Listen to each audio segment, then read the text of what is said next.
चलिए शुरू करते हैं। यहाँ पे चैप्टर 1 द इन्वायरमेंट। यहाँ पे आपको बता दें ये जियोग्राफी की क्लास 7th का पहला चैप्टर है जो आपके सामने मैं लेके आया हूँ। सारी डिटेलिंग को अच्छे से समझेंगे, इन्वायरमेंट के एस्पेक्ट्स को समझेंगे और क्या होता है इन्वायरमेंट, क्या क्या उसके एस्पेक्ट्स हैं, वो भी डिटेलिंग अच्छे से समझेंगे। फ्रेंड्स, अगर आप इस चैनल पे नए हैं तो चैनल को सब्सक्राइब कर सकते हैं, क्योंकि यहाँ पे सारी एनसीईआरटी की डिटेलिंग मैं आपको इस चैनल पे प्रोवाइड करने वाला हूँ। साथ ही साथ यूपीएससी के मटेरियल भी यहाँ पे प्रोवाइड किए जाते हैं, यूपी पीसीएस के भी प्रोवाइड किए जाते हैं। तो ये अगर आप तैयारी कर रहे हैं तो आप सब्सक्राइब कर सकते हैं। चलिए शुरू करते हैं इन्वायरमेंट से ही, सीधे पॉइंट पे। जो आपके लिए मटेरियल आवश्यक होगी वही चीज़ें यहाँ पे अच्छे से एक्सप्लेन करी जाएगी। इन्वायरमेंट क्या है?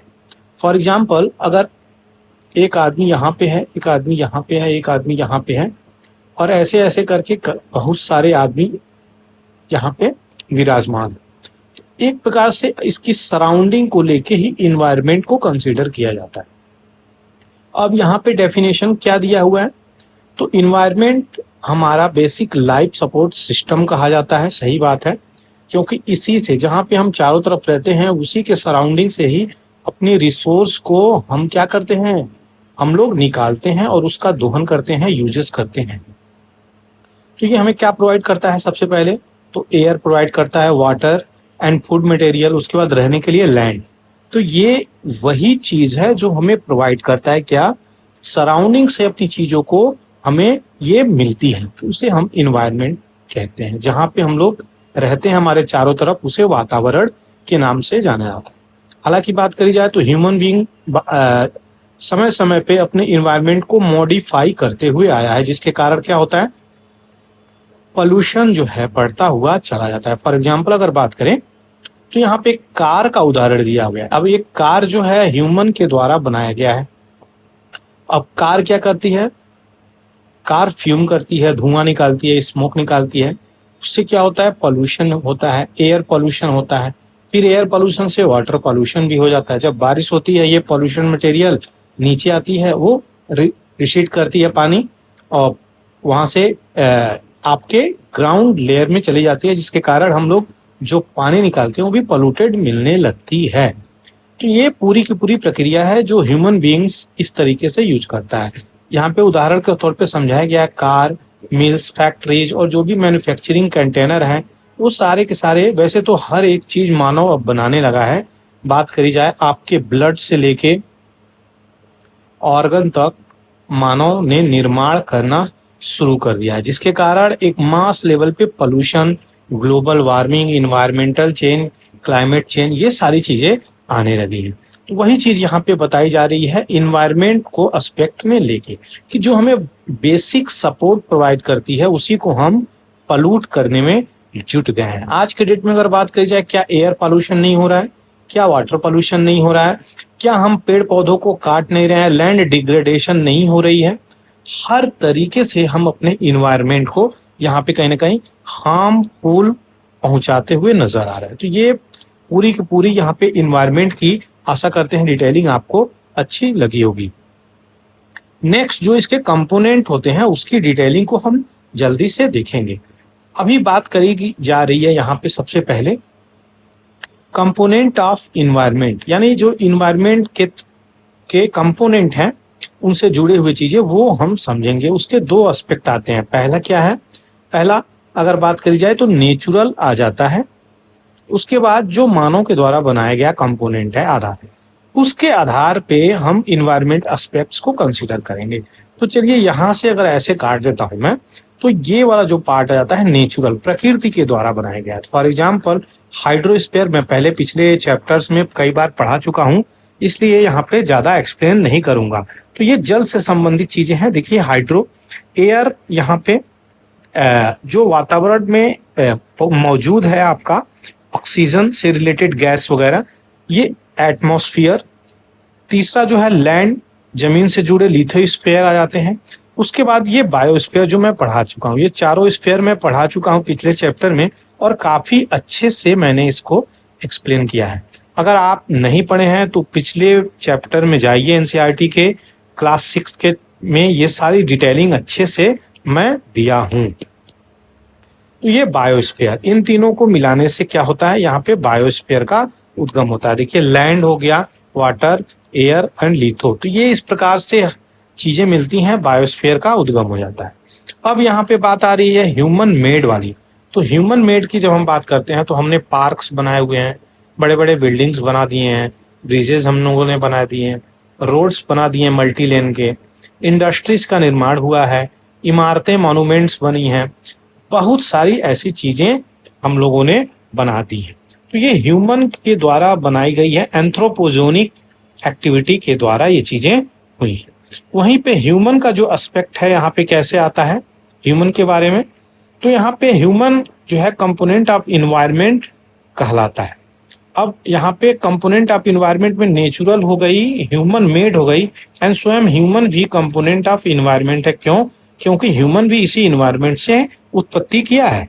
तो यहाँ पे हम सबसे पहले इंडिविजुअल को कंसीडर करेंगे, फिर उसके ग्रुप फैमिली को कंसीडर करेंगे, फिर एक छोटे से गांव में कम्युनिटी को कंसीडर करेंगे, फिर उसके बाद आता है रिलीजन, इसको कंसीडर करेंगे, एजुकेशन को कंसीडर करेंगे, इकोनॉमिक को कंसीडर करेंगे, पॉलिटिकल सिचुएशंस को कंसीडर करेंगे। तो ये ह्यूमन के कंपोनेंट हो गए अगर इस प्रकार से हम कंसीडर करते हैं। तो ये चीजें दिन प्रतिदिन बढ़ती जा रही हैं अगर बात करी जाए, इसलिए जो हम लोग मॉडिफाई कर रहे हैं अपने समय समय पे, ये हमारे नेचुरल सराउंडिंग को खत्म कर रहा है, तबाह करते हुए चला जा रहा है, जिसके कारण हमें ये चीजें समझने की जरूरत है। इसीलिए कहा जा रहा है आजकल कि आप अपने बर्थडे पे कोई चीज सेलिब्रेशन करना हो तो कहीं ना कहीं प्लांटिंग करिए, वो भी ट्री की अच्छी से प्लांटिंग करिए। इससे क्या होगा, आपका वातावरण भी हेल्दी रहेगा और आप भी हेल्दी रहेंगे। अब यहाँ बात आती है बायोटिक की। तो बायोटिक क्या है, तो जीवन से संबंधित ये एस्पेक्ट है। ए बायोटिक नॉन लिविंग ऑब्जेक्ट से संबंधित चीजें हैं। तो वर्ल्ड ऑफ लिविंग ऑर्गेनिज्म, यानी इस पृथ्वी पे जो भी लिविंग ऑर्गेनिज्म है, जो भी फ्लोरा और फौना की हम बातें करते हैं, प्लांट एंड एनिमल, जब भी हम फ्लोरा बोले तो प्लांट समझ जाइए, फौना बोले तो एनिमल समझ सकते हैं। तो फ्लोरा फौना जो भी हैं, इन सबको मिला के हम बायोटिक कंपोनेंट तैयार करते हैं, तो इसे हम बायोटिक बोलते हैं। ए बायोटिक इसका उल्टा हो जाता है नॉन लिविंग एलिमेंट, जैसे कि लैंड, एयर, वाटर, ये सब चीजें यहाँ पे कंपोनेंट आ जाते हैं। अब यहाँ पे ऊपर के कन्वर्सेशन में हम लोगों ने अच्छे से इन्वायरमेंट को समझा, लेकिन अगर उसकी डिटेलिंग को समझें तो जो प्लेस है, पीपल हैं, लोग हैं, जो वहाँ की चीजें हैं नेचर में, वहाँ की सराउंडिंग चारों तरफ, और लिविंग जो भी ऑर्गेनिज्म है, उनको मिला के हम एक इन्वायरमेंट का निर्माण करते हैं, यानी उसे ही एक इन्वायरमेंट कहा जाता है। इसकी कॉम्बिनेशन की बात करी जाए, combination of natural and human made phenomenon, जो मानव के द्वारा, नेचुरल के द्वारा एक प्रक्रिया से ये चीजें निर्मित हो जाती हैं। जबकि बात करी जाए नेचुरल प्राकृतिक इन्वायरमेंट की, तो ये किसको रिफर करता है, एबायोटिक एंड बायोटिक। यहाँ पे देखिए बायोटिक एंड एबायोटिक कंडीशंस को जो पृथ्वी पे एग्जिस्ट करती है, इन्हीं दोनों को मिला के हम क्या कहते हैं, नेचुरल इन्वायरमेंट, इन्हीं को बोला जाता है। तो बायोटिक एबायोटिक दोनों का कॉम्बिनेशन होता है। यहाँ पे लैंड एयर वाली चीजें आ जाती हैं, यहाँ पे फ्लोरा फौना आ जाती हैं, तो ये काफी इंपॉर्टेंट हो जाता है। अब यहाँ पे आगे बढ़ें तो ह्यूमन इन्वायरमेंट रिवील करती है activity, creation, interaction among human being, ये सारी चीजें हम लोगों ने जाना। अब यहाँ पे कुछ इंपॉर्टेंट फैक्ट्स हैं जो कई सारे छोटे पीसेस एग्जाम्स में भी पूछ दिए जाते हैं। तो इन्वायरमेंट की बात करी जाए तो इन्वायरमेंट जो वर्ड है एक फ्रेंच वर्ड है, और इसका ओरिजिन इनविरोनल, मीनिंग इसका नेबरहुड, यानी आपके पड़ोसी, आपके सराउंडिंग, आपके चारों तरफ क्या है, वही आपकी सराउंडिंग इन्वायरमेंट कहलाती है।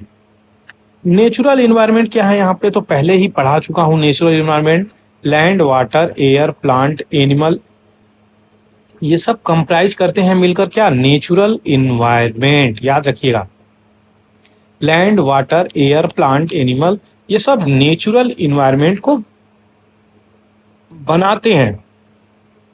दूसरी तरफ बात करी जाए तो इन सब वर्ड से आप फैमिलियर होंगे, क्योंकि पिछले जो एनसीईआरटी के क्लास 6 वाले चैप्टर में मैंने अच्छे से डिटेलिंग में इसको बताया था। लिथोस्फीयर क्या है, हाइड्रोस्फीयर क्या है, एटमॉस्फेयर क्या है, and the last is biosphere क्या है।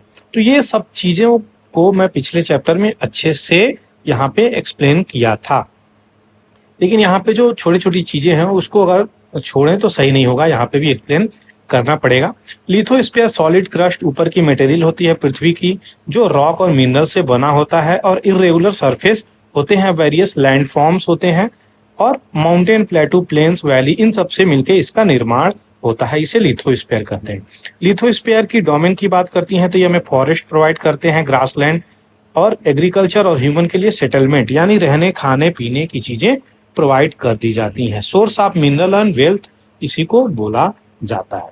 अब यहाँ पे हम देखें इस मैप को तो हमें डोमेन ऑफ द इन्वायरमेंट निकल के आएगा। यानी इन्वायरमेंट के डोमेन क्या है? लिथोस्फीयर है, हाइड्रोस्फीयर है, एटमॉस्फेयर, इन सबको मिला दो तो बायोस्फीयर निकल के आ जाता है। अब यहाँ पे क्या है? यहाँ पे सबसे ज्यादा इंपॉर्टेंट है डोमेन ऑफ वाटर, जिसे हम हाइड्रोस्फीयर ही बोलते हैं। तो हाइड्रोस्फीयर में सारे सीज, ओशियन, लेक्स, ये सब चीजें आ जाती हैं। आपके एटमॉस्फेयर का भी चीजें आ जाती हैं जो ह्यूमिड आ जाती है। ये काफी इंपॉर्टेंट है आपको जानना। नेक्स्ट अगर बात करी जाए तो ये कंप्राइज करती है क्या? Various sources of water and different types of water body, जो कि पहले बता चुका हूँ। रिवर आती है, लेक, सीज, ओशियन एक्सेट्रा। वहीं पे एटमॉस्फेयर की बात करिए तो ये थिन लेयर ऑफ एयर होती है जो पृथ्वी के चारों तरफ, अगर ये पृथ्वी है तो एक लेयर होती है इसको जो घेरे होती है गैस से, और यही गैस क्या होता है? हमारा ऑक्सीजन, नाइट्रोजन, कार्बन, आर्गन, इन सब गैसों से भरा होता है, जो कि यहाँ पे लाइफ जो है सस्टेन करती है। अगर ये चीजें ना रहे तो लाइफ सस्टेन नहीं कर सकती पृथ्वी पे, तो ये इंपॉर्टेंट हो जाती है। एक ग्रेविटेशनल फोर्स है जो अर्थ को होल्ड करती है क्या? एटमॉस्फेयर इसके अराउंड। तो ये अगर पृथ्वी है तो ये एटमॉस्फेयर है गैस की, तो इसकी ग्रेविटी जो है इसे होल्ड की हुई रहती है। इसीलिए कुछ किलोमीटर के ऊपर जाने के बाद अगर बात करी जाए तो यहाँ पे हमें क्या? ऑक्सीजन की मात्रा कम मिलती है। कुछ और किलोमीटर ऊपर जाएं तो और कम मिलती है। फॉर एग्जाम्पल अगर उदाहरण दें तो 8849 के आसपास यहाँ पे मीटर क्या है आपका? Mount Everest. तो नीचे से जब हम ऊपर की तरफ चढ़ते हैं तो ऑक्सीजन क्या होता है? घटने लगता है। तो यही है वो ग्रेविटी का कमाल जो आपको यहाँ पे दिख रहा है। तो सारी की सारी ऑक्सीजन नीचे रहती है, जितना ऊपर जाते हैं वहां पे घटने लगती है। एटमॉस्फेरिक प्रेशर वहां पे क्या होता है? घट जाता है, जिसके कारण बॉडी का प्रेशर बढ़ जाता है, जिसके कारण नाक और कान से क्या होता है? ब्लीडिंग आने की संभावनाएं हो जाती है। ये हिल एरिया में जाने पे, बहुत हाई अल्टीट्यूड पे जाने पे ये इस प्रकार की प्रॉब्लम्स आ सकती है। आशा करते हैं जो समझा रहा हूं वो आपको समझ में आ रहा हो। फ्रेंड्स, अगर आपको वीडियो अच्छा लग रहा हो तो चैनल को सब्सक्राइब कर सकते हैं। नेक्स्ट जो यहाँ पे डिटेलिंग निकल के आ रही है वो ये कि इकोसिस्टम क्या है। अभी तक इन्वायरमेंट पढ़े, अब हम इकोसिस्टम को क्या है। जब भी इकोसिस्टम की बात आए तो ये एक वर्ड है वो आपको याद रखना है, इंटरेक्शन।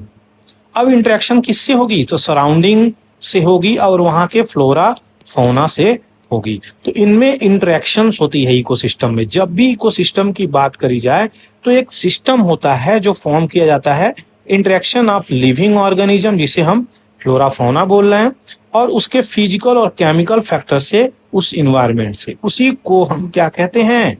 इकोसिस्टम कहते हैं। अब इस प्रकार के इकोसिस्टम लिंक जुड़े होते हैं क्या? ट्रांसफर ऑफ एनर्जी और मटेरियल। एनर्जी और मटेरियल की बात करी जाए तो जो फूड अगर हम लोग प्रोसेस कर रहे हैं, जो फूड हम लोग बना रहे हैं, जो फूड हम लोग वातावरण से ले रहे हैं, वो सारी की सारी चीजें जुड़ी हुई हैं। एक अगर फूड चेन की भी हम बात करें वो भी इसी की देन हो जाती है। तो इकोसिस्टम इस प्रकार की चीजें हैं। यहाँ पे बात करी जा रही है हार्मफुल रेज की, स्कॉचिंग हीट की, जो सूर्य की है। ये कंसिस्ट करती है क्या? गैसेस, डस्ट, वाटर वेपर, और चेंज करती है क्या? एटमॉस्फेयर, जो प्रोड्यूस करता है और वेदर और क्लाइमेट को बदलने में मदद कर देती है। इस प्रकार की चीजें कहीं ना कहीं क्या करती हैं? जब आप ज्यादा पोल्यूशन मचाने लगते हैं तो वातावरण भी आपका साथ देने नहीं चाहती, वो भी कहीं ना कहीं आपको समझाती है। आज के डेट में अगर बात करी जाए, ग्लोबल वार्मिंग इतनी बड़ी है तो निकल के आ रहा है टेम्परेचर और हीट वेव निकल के आ रहा है, जिसके कारण क्या हो रहा है? आपको समझ में आनी चाहिए ये सारी चीजें कि आज के डेट में हम लोग कहाँ पे जा रहे हैं। क्लाइमेट चेंज की वजह से कितना ह्यूमन बीइंग का लॉस हो रहा है, कितना लैंड डिग्रेड हो रहा है, कितने लोग क्लाइमेट रिफ्यूजी बन रहे हैं, ये सारे एस्पेक्ट को आपको कंसीडर करना पड़ेगा।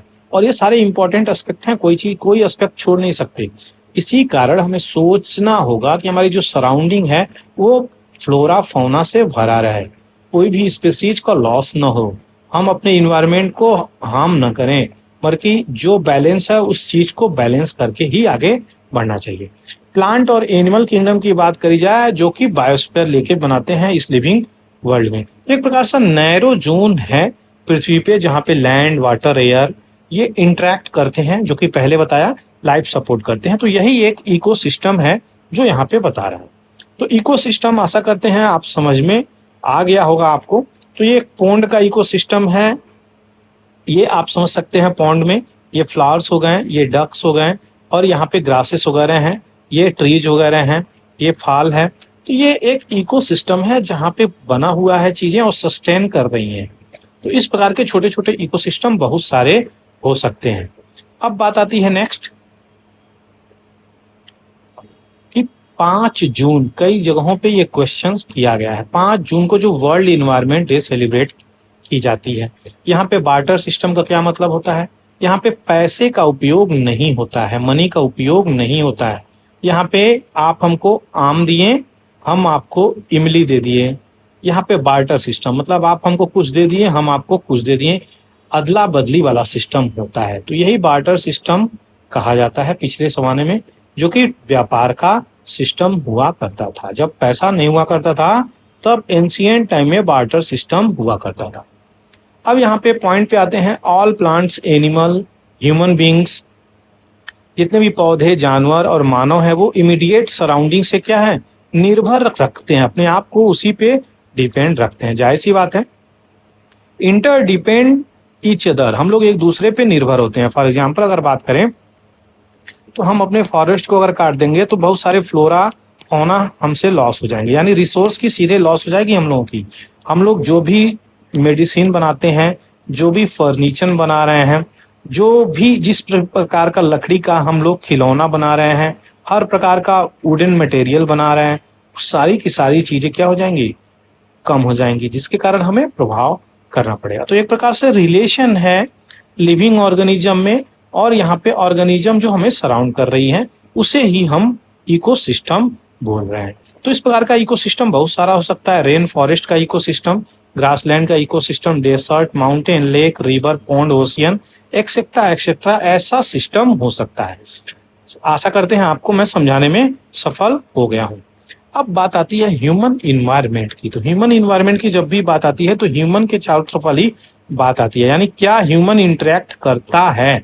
तो ये अपने इन्वायरमेंट से इंटरेक्ट करता है और उसको मॉडिफाई करता है अपने आवश्यकता के अनुसार, उसे ही ह्यूमन इन्वायरमेंट बोला जाता है। आज के डेट में अगर हम बात करें मानव की, तो मानव इसको कैसे अडॉप्ट किया है, कैसा इसमें घुल मिल गया है। तो जो भी नेचुरल सराउंडिंग है उसमें कई सारी बदलाव भी किया है। अपने जीवन को आसान बनाने के लिए मानव ने अपनी आवश्यकताओं की पूर्ति करने के लिए जो नेचर के चारों तरफ, जो हम लोगों के चारों तरफ मौजूद है, उसमें हम लोगों ने तब्दीलियां की हैं, बदलाव करी है। मानव इन सब चीज से नए नए वे से, अलग अलग तरीके से इन्वायरमेंट को इम्पैक्ट भी करता है और अलग अलग क्रॉप्स भी ग्रो करता है, डोमेस्टिकेट करता है, पालन करता है जानवरों की, और सेटल्ड लाइफ जीता है।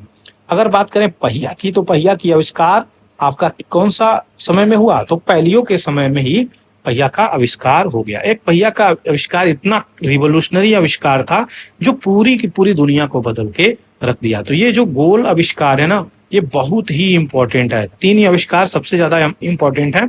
एक है पहिया, दूसरा है अग्नि फायर, और तीसरा है आयरन। इन तीनों का जो आविष्कार हुआ ना, वो पूरी की पूरी जीवन मानव को बदल के रख दिया। यहाँ पे सरप्लस फूड की बात करी जा रही है। हम लोगों ने प्रोड्यूस करना शुरू किया, बार्टर सिस्टम लेके आए जो अदला बदली वाला था, व्यापार हम लोगों का बढ़ा, इंडस्ट्रियल रिवोल्यूशन, औद्योगिक क्रांति बढ़ने लगी, और बड़े स्तर पे हम लोग उत्पादन करने लगे। एक जगह से दूसरे जगह हम लोग चलने लगे। क्या, किस चीज के लिए? केवल और केवल पहिया का आविष्कार ही सब प्रभावित कर रहा है। याद रखिएगा, ट्रांसपोर्टेशन, पहिया का आविष्कार से ही यहाँ पे क्या हुआ, ट्रांसपोर्टेशन में भी, हालांकि जब पहिए का आविष्कार हुआ तो ट्रांसपोर्ट के लिए नहीं हुआ था, वो दूसरी चीज के लिए हुआ था, लेकिन बाद में हम लोगों ने इसको ट्रांसपोर्टेशन में भी इस्तेमाल किया। आज बहुत तीव्र गति से ट्रांसपोर्टेशन होती है। इंफॉर्मेशन रिवोल्यूशन आ गई और कम्युनिकेशन भी तीव्र गति से होने लगा। इस प्रकार की चीजें आप समझ सकते हैं कि किस प्रकार से हम लोग आगे बढ़े और अपनी एक एंशिएंट से लेकर के यहाँ पे कहीं ना कहीं मेडुअल होते हुए मॉडर्न तक आए, आज स्मार्ट लाइफ हम लोग जी रहे हैं। तो ये इंपॉर्टेंट चीजें हैं, एस्पेक्ट जो आपको समझने की जरूरत है। फ्रेंड्स, ये चैप्टर मैं कंप्लीट कर दिया। आशा करता हूं आपको ये समझ में आई। वीडियो अगर अच्छा लगा हो तो चैनल को आप सब्सक्राइब कर सकते हैं। थैंक यू फॉर वॉचिंग पूरा